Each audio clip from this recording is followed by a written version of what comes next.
1920s and 30s, in the big cities and small towns, they earned a fearsome reputation in a blaze of bullets. For the criminal and lawmen alike, they were a best friend or a deadly enemy. A pull of a trigger could end a life of violence or give birth to infamy. Now, Gangster Guns on Modern Marvels.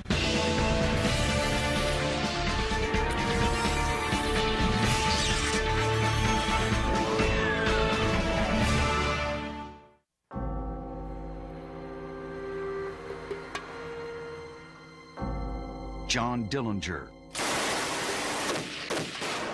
Pretty Boy Floyd, Babyface Nelson, Al Capone, Bonnie and Clyde. The names evoke images of outlaw whiskey, bank holdups, and bloody shootouts. The guns they used were just as notorious. Colt 45s and 38s. The Tommy gun. Whippet guns. The Browning automatic rifle.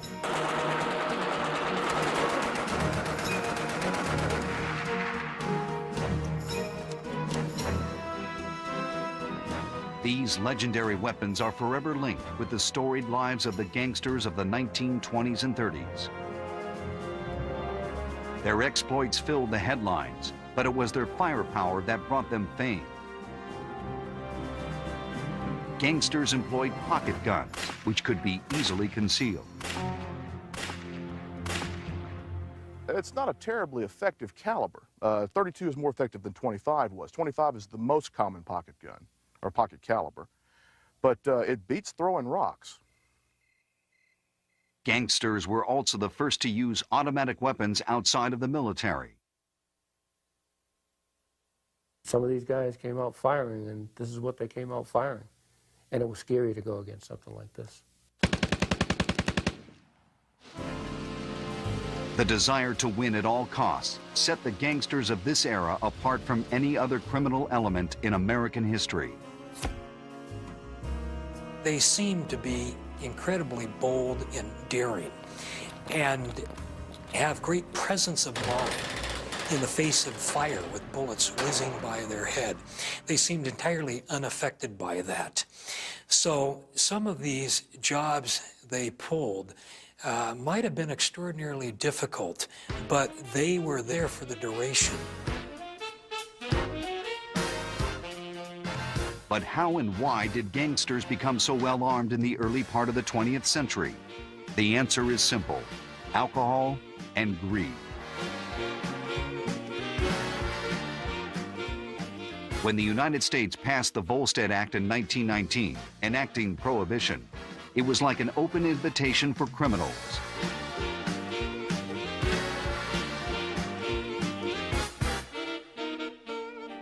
Well, people continued to drink. Overall in the United States, drinking may have gone down very marginally, but this meant now bootleggers were supplying that liquor. People made enormous money in now the illicit traffic. So really prohibition spawned this era. At the same time, in small towns across Middle America, another brand of criminal was flourishing: the motorized bandit. Bonnie and Clyde, Pretty Boy Floyd, and Babyface Nelson derived their income not from booze, but from robbing banks. Though not as sophisticated as their big city counterparts, the motorized bandits became just as well known and just as deadly. If one understands that Bonnie Parker was 4 feet 10 inches tall and weighed 85 pounds, and she could run and hip shoot a 20-pound machine rifle like a Marine, then you get a thoroughly different picture of who Bonnie Parker was and of what the Barrel Gang was about.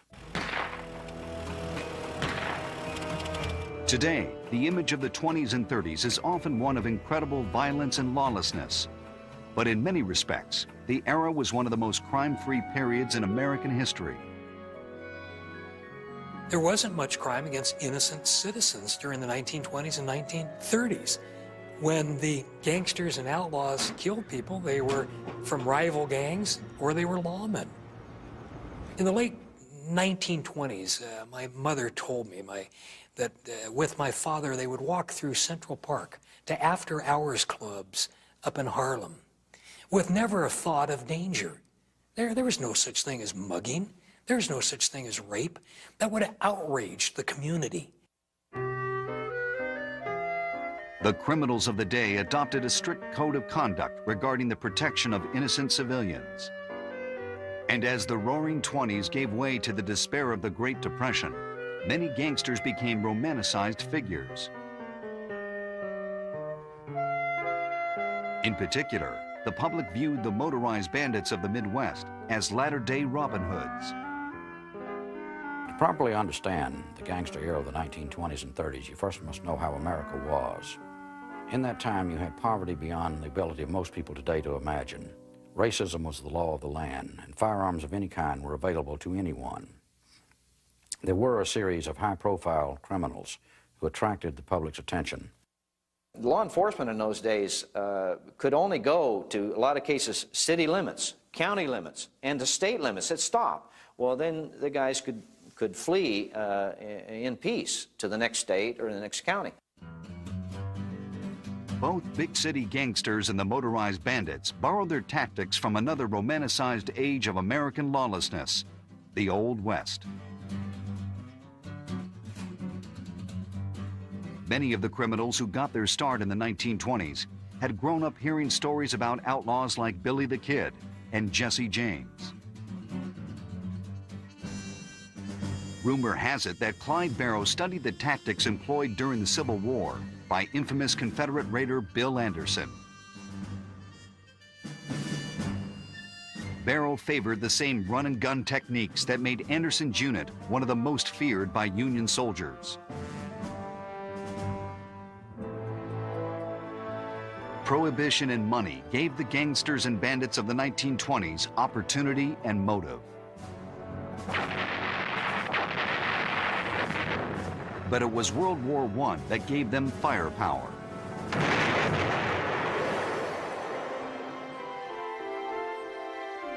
When the war ended, the United States was flooded with millions of weapons that returned home with soldiers from the front.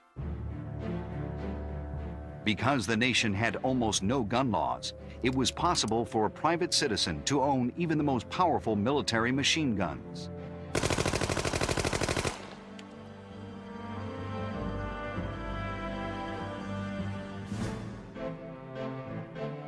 Despite the efforts of gun manufacturers to keep their weapons out of the hands of criminals, it was easy for almost anyone to get a hold of serious firepower. Actually, you could buy them on the commercial market. Colt did make a commercial model, the R75, and the Colt Monitor was available if somebody had enough money. Colt tried to regulate who the guns went to, but it was quite easy to have a front man. There were several gunsmiths in Chicago, in the Illinois areas who would purchase weapons for the underworld. The access to high-powered weapons, fueled by the potential to make millions of dollars, gave the outlaws of the era a unique and deadly characteristic, an aura of invincibility.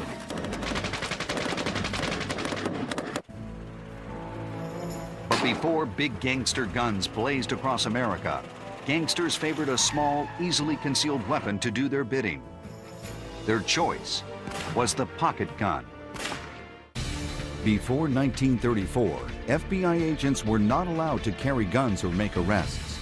They also needed the help of local law enforcement to take suspects into custody. Gangster guns will continue on Modern Marvels. Even though the gangster era was ultimately defined by big, powerful automatic weapons, outlaws initially believed smaller was better. Pocket guns were compact and easy to conceal. They were also highly popular on both sides of the law. For many people, the pocket gun was the great equalizer that helped keep society in check. Pocket guns, to me, bring back a more civilized era. I very much believe in politeness and being courteous to one another. And you should do it of your own volition. But in the 20s and 30s, and it didn't matter if you were in Chicago or if you were in South Georgia or if you were somewhere in the Midwest or Arizona, you were polite to someone if for no other reason you didn't know what they had their hand on in their pocket. And so it would behoove you to be on your best behavior. Not insult the man's lady, don't kick his dog, leave his children alone because he just might reach in his pocket and put a bullet in you. Pocket guns didn't pack much of a wallop, but in the early days of organized crime, getting the drop on someone was more important than the size of your gun. The most favored pocket guns were either a 25 or 32 caliber, usually manufactured by Colt. The guns were easily concealed inside a pair of pleated pants or in a shoulder holster. Well, right now I'm loading the magazine for a Colt 1903 pocket pistol in 32 caliber. And this was a very popular, very common caliber, and very common pistol from about 1903 up until just recently here. I'm placed it into the magazine, the hollow of the gun. A gun just about like this was used by Bonnie Parker to break Clyde out of jail in Waco. The story goes that she had one of these taped to her thigh when she busted Clyde out of the Waco jail. And when he went on another spree. Now, Bonnie Parker was a pretty small woman. They say she was about 4'11", I believe. And so I don't imagine she had much of a thigh. So you can imagine, that says something for the concealability of the gun. The problem with larger pistols, like a .45, was obvious. Even under a coat, everyone knew when a gangster was packing. But the downside with the pocket guns gave them limited life, as criminals became more brazen. In fact, many gangsters of the 1920s came to consider pocket guns as their last chance weapons. This is the magazine for a Colt 25 1908 pocket automatic. The whole idea behind a 25 automatic is it is the last resort.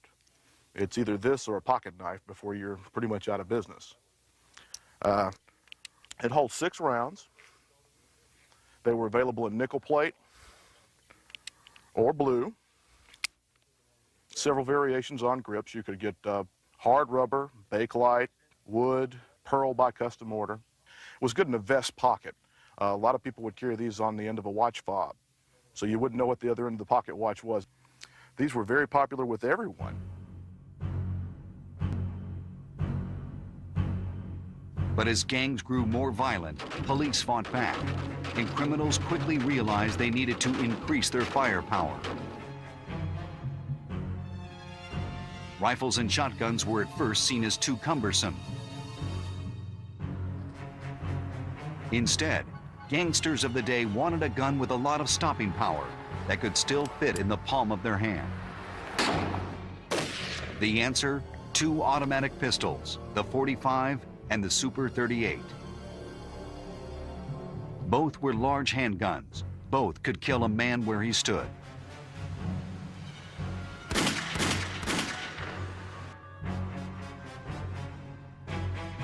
It's said that a gangster named Leslie Homer gave the Super 38 its greatest endorsement while being interrogated by police in Racine, Wisconsin. Racine Police Department had lost one of its members to the John Dillinger gang, and anytime that they encountered a member of that gang, they gave him their undivided attention, as good cops will. And late in 1933, they sacked up Leslie Homer, who was a runner for the Dillinger gang, took him downtown and sweated him. And the words from Homer spilled out into newspapers and police stations all over the country. And one of the things he said was that if you want to give your coppers an even break, you need to get them one of those new Super 38 guns. A gun of that type will blow a hole in any bulletproof vest made. But even high-powered handguns required accuracy. In the run-and-gun style of the gangsters, there was little time to take aim. Pistols worked best in close-fire situations. For robbing banks or shooting at an enemy from a moving car, something better was needed. Clyde Barrow, for one, didn't want to wait for the firearms industry to solve the problem. He did it himself. Clyde was known to be an expert with shotguns. He believed if he could combine the power of a shotgun with a smaller weapon that was easier to wield, he'd have the perfect gun. He found the solution by studying history. A century earlier, a Mormon by the name of Orrin Porter Rockwell had developed a gun to protect his brethren in Utah. Rockwell cut the end of the stock and the barrel off a shotgun to give the weapon greater scatter effect. Clyde was convinced the same technique would work with the more powerful shotguns of the 1920s and 30s.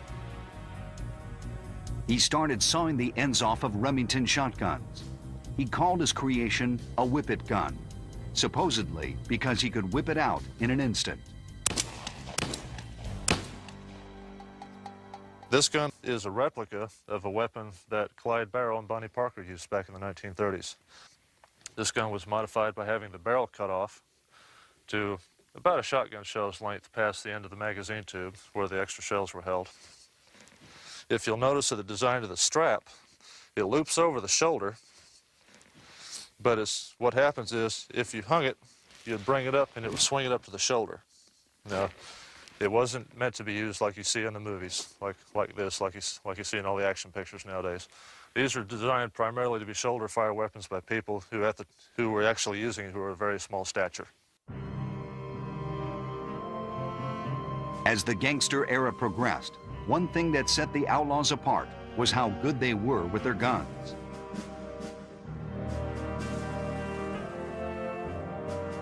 Not only did they know their weapons and experiment with significant modifications to them, but they were some of the best marksmen of the age.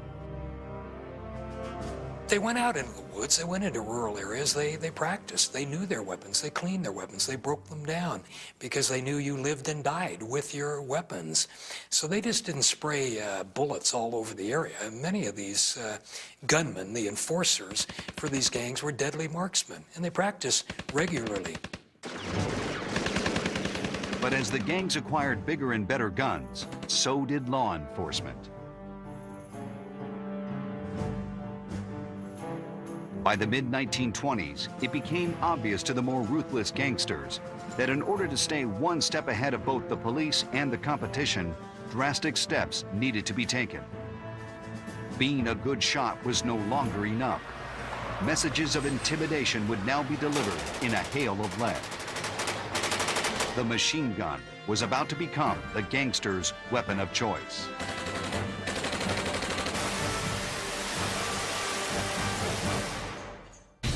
While awaiting trial for the murder of an East Chicago police officer, John Dillinger escaped from the Indiana Crown Point County Jail using a wooden gun he later claimed he made out of a washboard.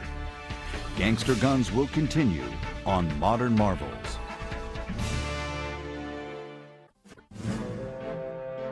If there was one gun that let everyone know a criminal had arrived, it was the Tommy gun. Made famous by the gangster movies of Hollywood, the Tommy gun was the perfect criminal weapon. It was small, it had style, and it threw a lot of lead. This is a Colt Thompson, 1921A. Has a fire rate of about 900 rounds a minute. It was very popular in the 20s and 30s with both sides of the law due to the fact that it shot the .45 Colt cartridge, which is well known for its man-stopping ability, and it delivered a lot of lead in a hurry.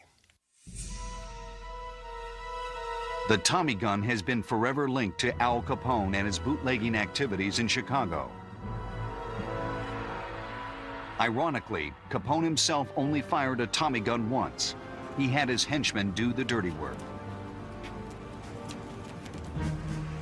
The most notorious use of the weapon was the 1929 St. Valentine's Day Massacre, where Capone went after a rival gang. Out the window of a car or in a close quarters, These are literally a bullet hose. You can just take this gun and just hose a room down in a matter of seconds, and very little that gets hit with it gets back up.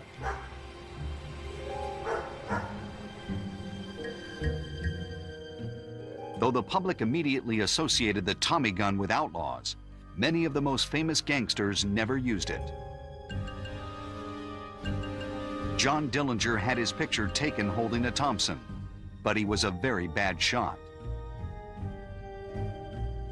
Bonnie and Clyde, perhaps the most famous gangsters associated with big guns, never owned a Tommy gun.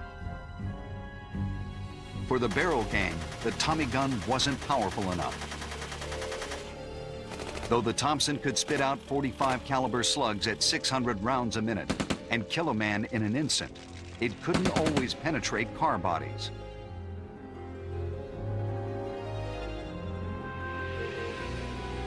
At the time, there was only one handheld gun that guaranteed the power to splinter a V8 Ford, the Browning automatic rifle, otherwise known as the BAR. It's a very powerful firearm. It's more powerful than the Thompson. It was probably the most powerful portable firearm that was available to the gangsters. This gun here is an exact replica of Clyde Barrow's personal 1918 Browning automatic rifle. He named the scatter gun. It was captured from the gang in Dexter, Iowa. And basically, it's a standard 1918 BAR that 3 or 4 inches of the barrel has been removed, and the stock has been cut off just past the buffer tube. Clyde basically cut these guns down to make them more portable, and makes it a great gun for a motorized bandit. Clyde trained Bonnie in the use of firearms, and she became a very good marksman herself, not only using smaller caliber weapons, but she also used the BAR. And the BAR is a heavy automatic rifle that fires a .30-06 round. Bonnie didn't weigh much more than 100 pounds, and yet she wielded one of the nastiest weapons ever used, the BAR. The BAR had been introduced by the Army at the end of World War I. When a gangster who knew how to handle one fired a BAR, all hell broke loose. It was a rock that got a lot of gangsters out of ambush situations. It gave them the firepower and the ability to break out of almost insurmountable odds. If you just want to throw up a lot of lead to cover your escape, it's great because the human factor, if you're firing at someone, they're generally going to duck unless they've been through combat. And especially with something like this, it has a booming report, and you're throwing a lot of lead out. It makes people duck.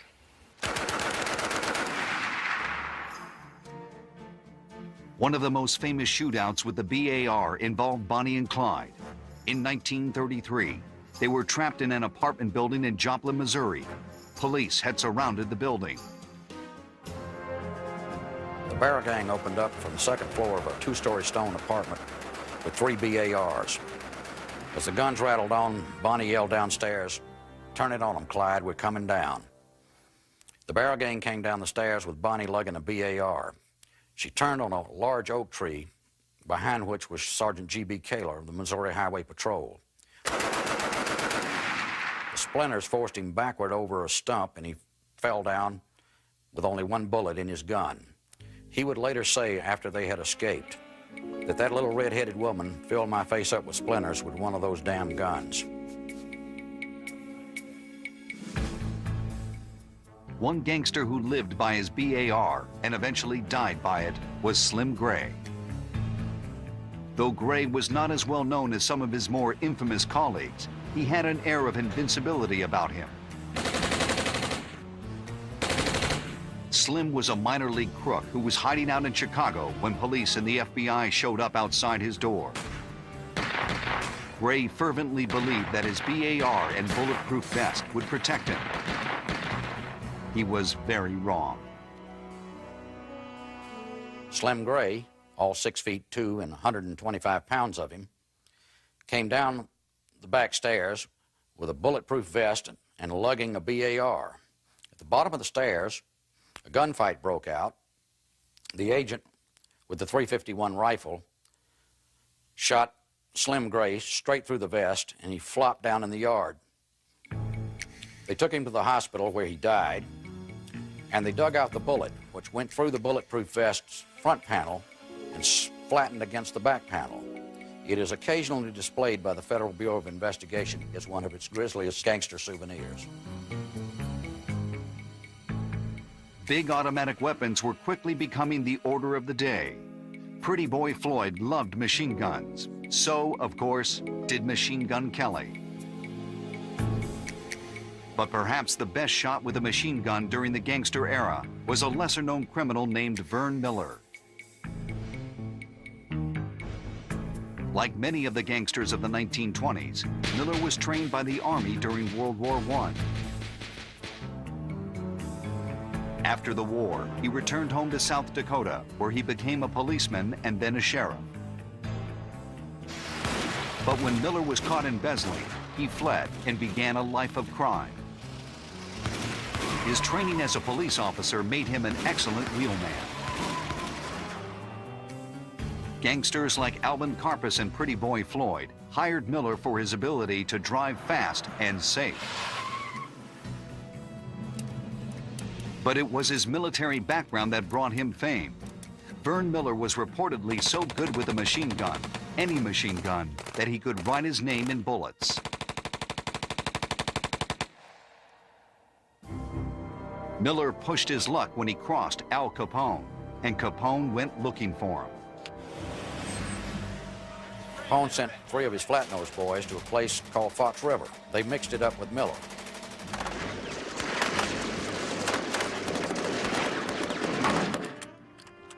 When the cops got to the scene, they called it the Fox River Massacre, assuming that these first-class hitters of Capone's had been wiped out by an army.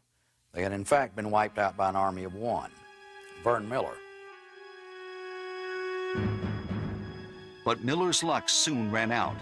When he crossed Detroit's notorious Purple Gang, he paid the price. A couple of hitters from the Purple Gang in Detroit who died in a similar fashion to Capone's boys in Fox River.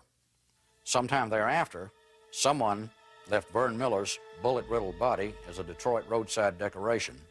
The Purple Gang had no comment. As the bodies piled up, law enforcement began to understand that gangsters had better guns and were willing to use them at any cost. To win the battle against crime, the police would have to do the same. The Thompson submachine gun had a few nicknames other than the Tommy gun. It was also referred to as the Chopper, the Gap, and the Chicago Typewriter. Gangster guns will continue on Modern Marvels.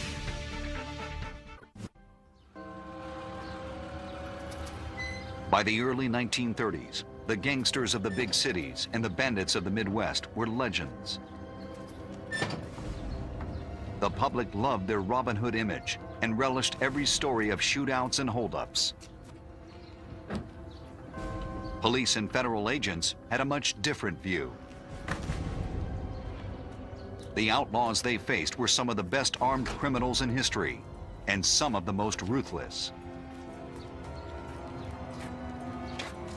One of the most deadly gangsters of the day was Lester Gillis, otherwise known as Babyface Nelson. Nelson prided himself on his use of firearms and his willingness to kill members of law enforcement. In fact, when it came to the police, Nelson never ran, even on the occasions when he himself was shot. He would always turn and fight, sometimes to the dismay of his partners in crime.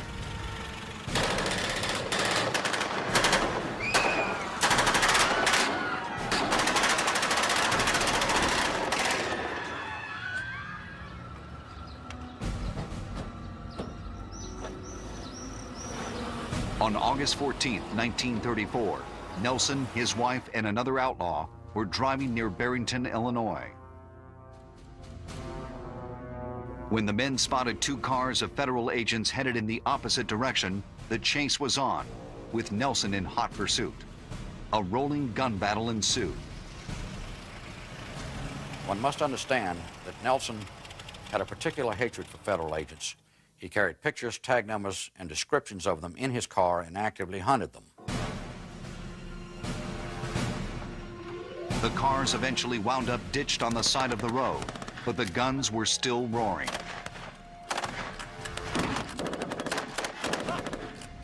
And it was just a hellish firefight with hundreds of rounds being sprayed all over the area, pinning down Babyface Nelson. And he told his partner, he said, "I've had enough of this." And he charged the FBI agents, guns a-blazing. It was Babyface Nelson's last hurrah. Not even his trusted Tommy gun could save him from the blaze of bullets fired by the doomed FBI agents.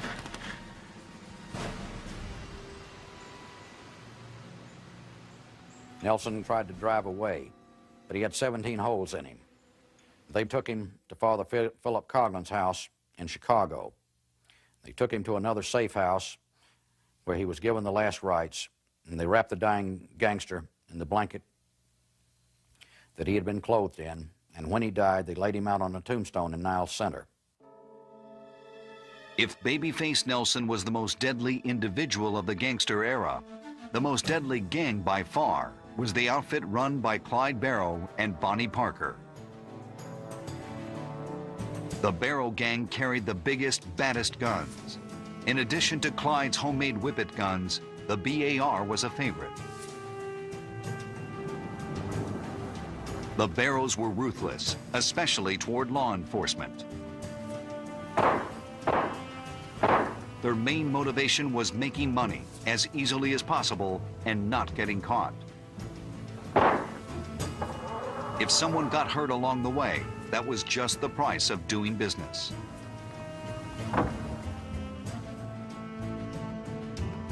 Like many of the criminals of the time, Bonnie and Clyde were seemingly unafraid of death, partly because of the intense firepower they carried. They had shot their way out of so many tight spots and killed so many law enforcement officers that they were greatly feared by the police. A lawman named Frank Hammer had assembled a posse of 6 men to hunt down Bonnie and Clyde. On the morning of May 23, 1934, outside Gibson, Louisiana, Bonnie and Clyde approached a gangster mailbox.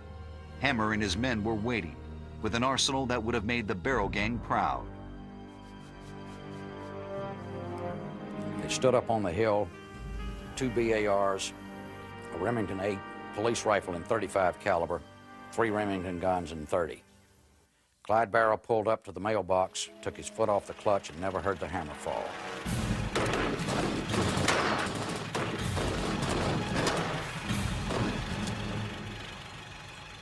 It is not by treachery that these men ambushed him this way, and it is not because Clyde was so bad. It was because Clyde Barrow was that good, and had they given him any chance, someone might not have gone home to his wife. Clyde, struck by 48 rounds, died immediately. Bonnie was hit 37 times. Police cautiously approached the car. When they opened the passenger door, Bonnie fell into the arms of Officer Ted Henton. She had a slight pulse, but by the time Henton tumbled her back into the car, she was dead.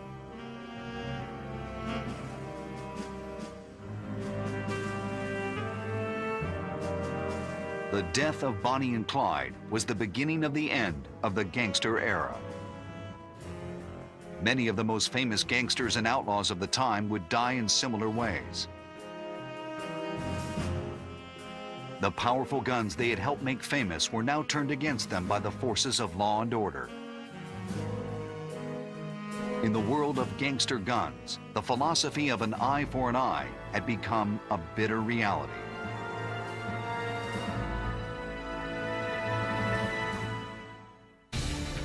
Gangster Machine Gun Kelly reputedly coined the nickname G-Men while in the custody of law enforcement agents. Short for government man, the heroic G-Men quickly became synonymous with the FBI in the public's imagination. Gangster Guns will continue on Modern Marvels. By the mid-1930s, the age of gangsters and their guns was on the way out. In 1933, the Volstead Act was repealed and legalized liquor again pumped through the veins of the United States. That meant now there was not great gobs of money to be made in illicit trafficking of alcohol. And this was really the beginning of the end for the great gangs. This was their money cow, their cash cow that drove the operation. That was ended. In the big cities, reform-minded mayors and city councils were voted into office. Without the large amount of cash the gangs used to have to throw around, it became nearly impossible to bribe public officials. The 1934 National Firearms Act was an attempt by lawmakers to make it tougher for criminals to access guns. During the early days of the Reign of Terror, gangsters had been careful not to kill civilians. But as their guns became more powerful and their desperation more severe, errant shots began hitting the wrong people. An increasingly angry public grew weary of innocent bystanders, especially children, falling victim to the guns of hoodlums.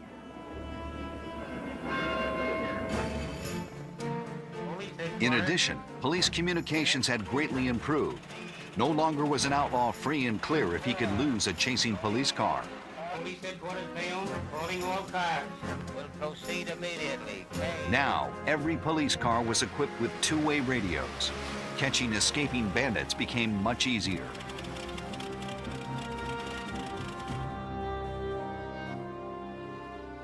On top of it all, the times had, quite simply, changed. The rumblings of war coming from Europe swallowed the innocence of the previous age, especially in small-town America.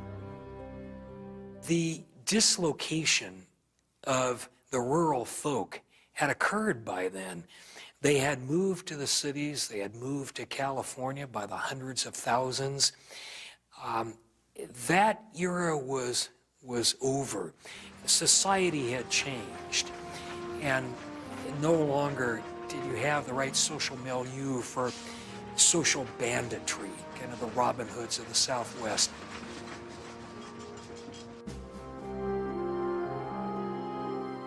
A less tolerant public, stronger law enforcement, and better tactics and equipment with which to catch the crooks made the life of a gangster all but impossible. Even their arsenals of powerful guns, which they had relied on for nearly 20 years to do their bidding, were ineffective against the tides of change. Perhaps the event that best defined the end of the gangster age was the death of Pretty Boy Floyd. In November 1934, a woman named Ellen Conkle heard a knock at the door of her Ohio farmhouse. It was morning, and a handsome stranger was there asking for something to eat. Conkle had given food to strangers before, so she invited the man inside. For the next half hour, he ate without saying much. When he finished, he declared the meal was fit for a king. The man gave Ellen Conkle $1 for the breakfast, about 4 times what it was worth. A moment later, Conkle's yard filled up with police cars, and the stranger took off running across her cornfield. They saw him emerging from this farmhouse, and he made a dash across a field. And they simply executed him. Half dozen rifles opened up on him. And in fact, when they came upon him in this field, there's some fairly strong evidence that he was still alive, and they shot him there at point-blank range. They weren't concerned with courts in those days, and when they found somebody and that guy raised a finger to resist or a gun, they just shot him, and it was the end of it. The police told Ellen Conkle that the fellow she had just given breakfast to was none other than Pretty Boy Floyd. The man who had hunted down Floyd was Melvin Purvis, the head of the FBI Chicago office. The story of gangsters and their guns can be summed up in the moment Purvis stood next to the body of Pretty Boy Floyd in that Ohio field. Pretty Boy Floyd on his person has two .45 automatics. One is made in 1918, one is about a year and a half younger. Melvin Purvis on his person has a 1925 Colt commercial automatic, nickel-plated. And at the end of the day, what you must know is both men chose not similar guns, but exactly the same gun. And they chose them for the same reason. And what separated these two men was not their guns, but their choice in life and their character. Since the end of the gangster era, there have been few individuals in the modern age who have used guns like the outlaws of old. Experts believe that the nature of crime has changed. Where gangsters of old fought battles against large institutions like police and banks, today's criminals are less willing to take on the world. Instead, crimes against people and property are more common than during the daring days of the gangster age. Another reason the age died in the days before World War II was the spirit that made the criminals stand out was extinguished. Few outlaws of the modern age exhibit the kind of willingness to die that many of the gangsters of the 1920s and 30s lived with every day. Because their exploits were so outrageous, and because of their willingness to use the best guns of their time, they continue to fascinate. Today, weapons used by the gangsters and motorized bandits are highly prized by collectors. Transferable Browning automatic rifles for the general public, they've almost doubled in price in the last year. Even what we call dealer samples that are available to dealers only, Class 3 dealers, have gone up to the realm of $3,500. It's a testament to the staying power of the image gangsters portray. They use the state-of-the-art weaponry. So here they were fighting lawmen with BARs, Thompson submachine guns, high-powered hunting rifles, handguns of all sorts, plus a number of weapons that they modified themselves. They didn't attack, for the most part, the average citizen. Most of their great gun battles were with lawmen. And many times they came out on the winning side of that gun battle. They had magnificent escapes with all odds stacked against them. And so I think Americans in general tend to romanticize figures such as that, who take on the establishment with nothing but their own guile, their own courage, their own nerve, their own savvy and intelligence. But in the end, the outlaws of the 20s and 30s were beaten at their own game. Police got smarter, the public became intolerant, and the guns on which the criminals relied were just as powerful and just as effective in the hands of an FBI agent.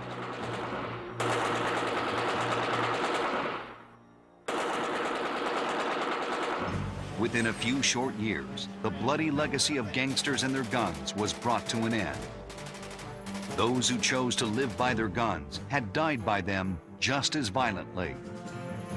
It was an era unique in American history, one that most likely will never happen again. It is a time that will be forever defined by raging gun battles between the forces of good and evil.